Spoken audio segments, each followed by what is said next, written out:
ಮೂರನೇ ವಚನ ಓದಿಕೊಳ್ಳೋಣ.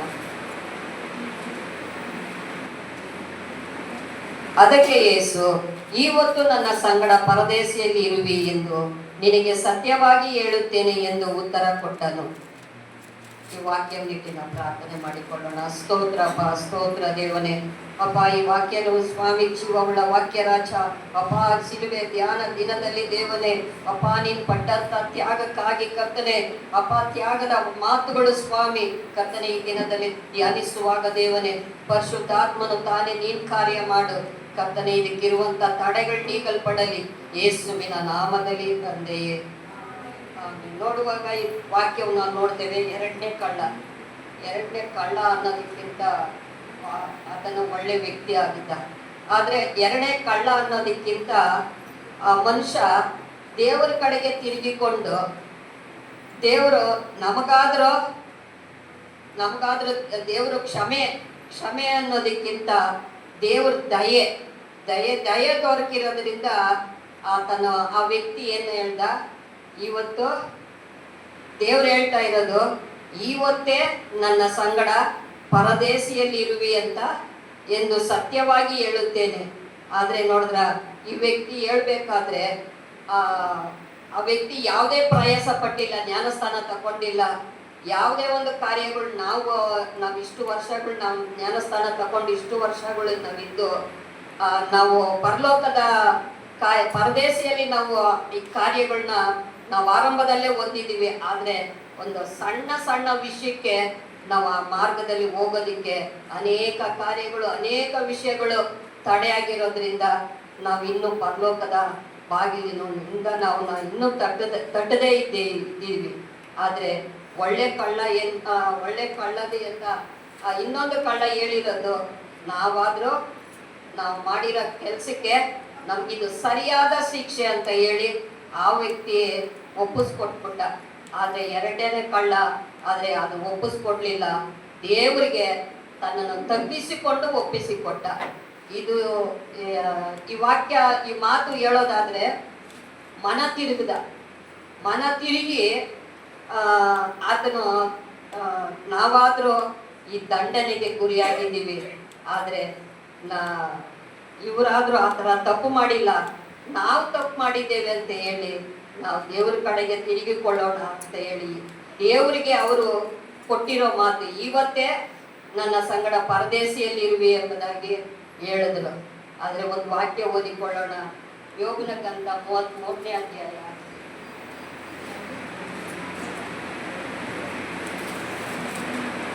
27ನೇ ವಚನ ಓದಿಕೊಳ್ಳೋಣ. ಅವನು ಮನುಷ್ಯರ ಮುಂದೆ ನಿಂತು, ನಾನು ಪಾಪ ಮಾಡಿ ನ್ಯಾಯವನ್ನು ಕೆಡಿಸಿದ್ದರೂ ಆತನು ಮುಯಿ ತೀರಿಸದೆ ನನ್ನ ಆತ್ಮವನ್ನು ಅಧೋಲೋಕಕ್ಕೆ ಹೋಗದಂತೆ ವಿಮೋಚಿಸಿದ್ದಾನೆ. ನನ್ನ ಜೀವವು ಬೆಳಕನ್ನು ಕಾಣುತ್ತಿರುವುದು ಎಂದು ಕೀರ್ತನೆ ಹಾಡುವನು. ನೋಡು, ಮನುಷ್ಯನ ಆತ್ಮವು ಅಧೋಲೋಕದಿಂದ ಹಿಂದಿರುಗಿ ಜೀವಲೋಕದ ಬೆಳಕನ್ನು ಅನುಭವಿಸುವಂತೆ ದೇವರು 2 ಸಾರಿ ಅಲ್ಲದೆ 3 ಸಾರಿ ಈ ಕಾರ್ಯಗಳನ್ನೆಲ್ಲ ಮಾಡುವನು. ಒಳ್ಳೆ ಕಳ್ಳ, ಒಳ್ಳೆ ವ್ಯಕ್ತಿ ಏನ್ ಹೇಳಿದ್ರು ಅಂದ್ರೆ, ನಾವಾದ್ರೂ ಪಾಪ ಮಾಡಿದ್ದೇವೆ, ಆದ್ರೆ ನ್ಯಾಯಕ್ಕೆ ಕೆಡಿಸಿದ್ರು ಆತನು ಮುಯಿ ತೀರಿಸದೆ ನನ್ನ ಆತ್ಮ ಅಧೋಲೋಕಕ್ಕೆ ಹೋಗದಂತೆ ವಿಮೋಚಿಸಿದ್ದಾನೆ. ನನ್ನ ಜೀವವು ಬೆಳಕನ್ನು ಕಾಣುತ್ತಿರುವುದು ಎಂದು ಕೀರ್ತನೆ ಆಡಿದನು. ನೋಡ್ದ, ಈ ವ್ಯಕ್ತಿ ಕರ್ತನ ಕಡೆಗೆ ಪೂರ್ಣವಾಗಿ ತಿರುಗಿದಾಗ ಏನ್ ಮಾಡಿದ್ರು, ಕೀರ್ತನೆ ಆಡಿದ್ರು. ನೋಡಿ, ಮನುಷ್ಯರ ಆತ್ಮವು ಅಧೋಲೋಕಕ್ಕೆ ಹಿಂದಿರುಗಿ ಜೀವಲೋಕಕ್ಕೆ ಬೆಳಕನ್ನು ಅನುಭವಿಸುವಂತೆ ದೇವರು ಜೀವಲೋಕದ ಬೆಳಕನ್ನು ಅನುಭವಿಸುವಂತೆ.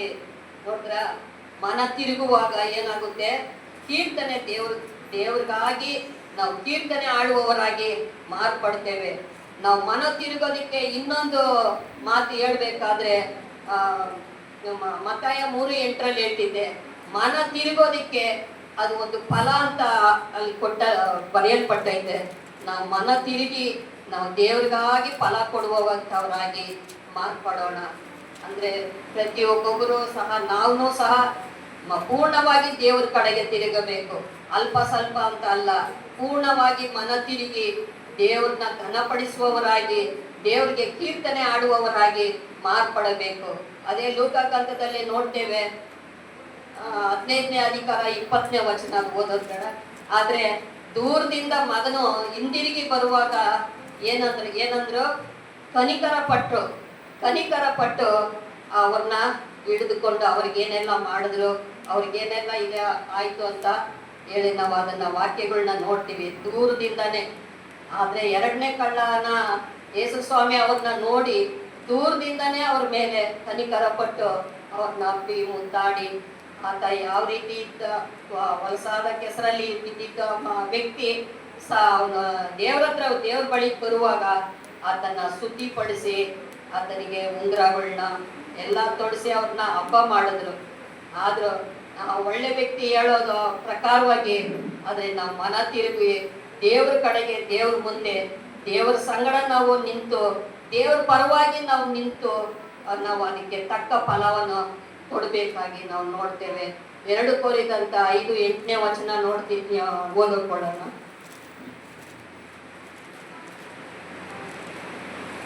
ಇದನ್ನು ಆಲೋಚಿಸಿ ನಾವು ಧೈರ್ಯವುಳ್ಳವರಾಗಿದ್ದು ದೇಹವನ್ನು ಬಿಟ್ಟು ಕರ್ತನ ಬಳಿಯಲ್ಲಿರುವುದೇ ಉತ್ತಮವೆಂದು ಎಣಿಸುತ್ತೇವೆ. ಇದನ್ನು ಆಲೋಚಿಸಿ ನಾವು ಧೈರ್ಯವುಳ್ಳವರಾಗಿದ್ದು ದೇಹವನ್ನು ಬಿಟ್ಟು ಕರ್ತನ ಬಳಿಗೆಯಲ್ಲಿರುವುದೇ ಉತ್ತಮವೆಂದು ಎಣಿಸುತ್ತೇವೆ.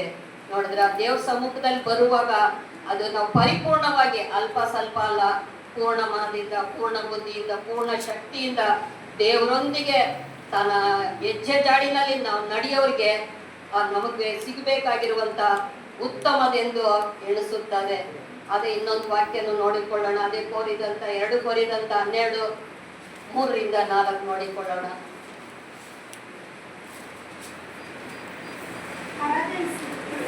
ಅಂತ ಮನುಷ್ಯನು ಪರದೇಶಕ್ಕೆ ಒಯ್ಯಲ್ಪಟ್ಟು ಮನುಷ್ಯರು ನುಡಿಯರ ಅಶಕ್ಯವಾದ ಹೇಳಬಾರದ ಮಾತುಗಳನ್ನು ಕೇಳಿದರೆಂದು ಬಂದನು. ಆ ಸಮಯದಲ್ಲಿ ಅವನು ದೇಹ ಸಹಿತನಾಗಿದ್ದನು, ದೇಹರಹಿತನಾಗಿದ್ದನು ನಾನಾಗಿ, ದೇವರೇ ಬಲ್ಲನು. ಪರದೇಶಕ್ಕೆ ಒಯ್ಯಲ್ಪಟ್ಟ ಮನುಷ್ಯನು ನುಡಿಯಲ ಶಕ್ತವಾದ ಹೇಳಬಾರದ ಮಾತುಗಳನ್ನು ಕೇಳಿದ್ದೇನೆಂದು ಬಲ್ಲೆನು. ದೇವ್ರ ಕರ್ದೇಟ್ಗೆ ಇವತ್ತೇ ಅಪ್ಪ ನೀನ್ ಪರದೇಶಿಯಲ್ಲಿದ್ದೆ ಅಂತ ಹೇಳಿ ದೇವ್ರು ಹೇಳುವಾಗ ಆತನ ಮನಸ್ಸು ಯಾವ ರೀತಿ ತಿರುಗಿತು, ದೇವ್ರ ಕಡೆಗೆ ತಿರುಗಿಕೊಂಡು ಅಶಕ್ತಿಯಾದ ಹೇಳಬಾರದ ಮಾತುಗಳನ್ನು ಕೇಳಿದ್ದೇನೆಂದು ಬಲ್ಲೆನು. ಆ ಸಮಯದಲ್ಲಿ ಅವನ ದೇಹ ಸಹಿತವಾದೇನೇನೋ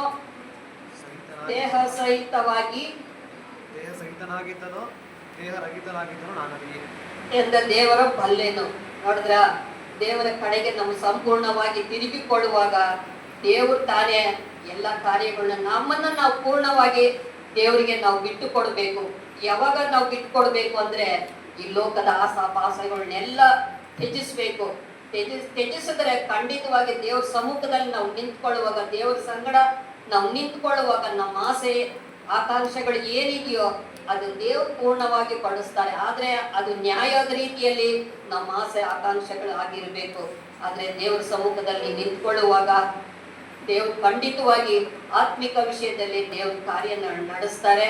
ಈ 2ನೇ ಮಾತನ್ನ ಹೇಳಿದ ಪ್ರಕಾರವಾಗಿ, 2ನೇ ಮಾತು ಲೋಕಾಗಂಧದಲ್ಲಿ ನಾವು ನೋಡಿದ ಪ್ರಕಾರವಾಗಿಯೇ 2ನೇ ಮಾತು ಅವ್ರು ಹೇಳಿದ, ಇವತ್ತೇ ನನ್ನ ಸಂಗಡ ಪರದೇಶಿಯಲ್ಲಿರುವಿ ಎಂದು ನಿನಗೆ ಸತ್ಯವಾಗಿ ಹೇಳುತ್ತೇನೆ ಅಂತ ದೇವ್ರು ನುಡಿದಿರೋ ಮಾತು 2ನೇ ವ್ಯಕ್ತಿಗೆ ಅವರು ಸಿಕ್ಕಿರೋ ಭಾಗ್ಯ ನಮಗೂ ಸಹ ನಮಗೆ ಸಿಗಬೇಕೆಂಬುದಾಗಿ ದೇವ್ರ ಸಮ್ಮುಖದಲ್ಲಿ ಕ್ರಿಸ್ತನ ಅನ್ಯೋನ್ಯ ಐಕ್ಯತೆಯಲ್ಲಿ ನಾವು ಈ ಲೋಕದ ಕಾರ್ಯವನ್ನು ಸಂಪೂರ್ಣವಾಗಿ ತ್ಯಜಿಸಿ ಕ್ರಿಸ್ತನ ಸಮ್ಮುಖದಲ್ಲಿ ನಾವು ನಿಂತುಕೊಳ್ಳುವಾಗ ಖಂಡಿತವಾಗಿ ದೇವರ ಕಾರ್ಯಗಳನ್ನೆಲ್ಲ ಪೂರ್ತಿ ಪರಲೋಕಕ್ಕೆ, ಪರದೇಶಕ್ಕೆ ನಮ್ಮನ್ನು ಕರ ಹಿಡಿದು ಒಯ್ಯಲ್ಪಡ್ತಾರೆ.